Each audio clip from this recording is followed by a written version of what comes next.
Өнөөдөр их Жанжин дамжны Сүхбаатарын мэндэлсний 133 жилийн ой тохиож байна.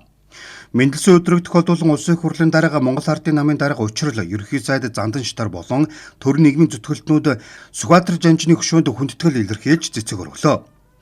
Жанжин Сүхбаатар 1893 оны 2 дугаар сарын 2-нд Амгаланбаатар хотод ядуу ард дамжны гэрүүлд төржээ.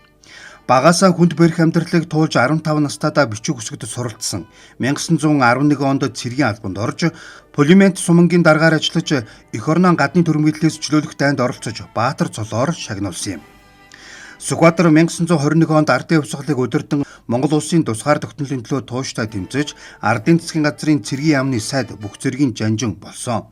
Тэрбээр Монголын ард түмний дунд өндөр нэр хүндтэй ардын хувьсгалын анхны удирдагчдын нэг бөгөөд түүний гавьяаг үнэлж 1922 онд зөвлөлт социалист бүгд найрамдах холбоот Орос улсын Улаан түгий одонгоор Монгол улсын Зоригт Баатар Бэйс цолоор шагнасан.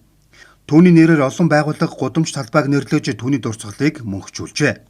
Ардын хувьсгалын 25 жилийн ог тохиолдуулан Монгол ардын хувьсгалын Баатар дамжны Сүхбаатарт зориулж түүний морьт хөшөөг 1946 онд босгосон бөгөөд үүнийг нэрт баримлж Чоймбол бүтээсэн юм. Энэ нь Монгол хүний бүтээсэн орчин үеийн анхны хөшөө гэдгээрээ онцлогтой. Уг хөшөөг нийслэлийн цаа даргын 2008 оны 357 дугаар захирамжаар Сүхбаатар дүүргийн хамгаалтанд авчээ. 2011 онд хөшөөг анхны их байдлаар нь бүхэлд нь шинчилж хүрэлтсэн. Сүхбаатар Жанжин морь унаж баруун гараа дээш өргөж цэргүүдтэй үг хэлж байгаа байдалтай дүрсэлсэн юм а.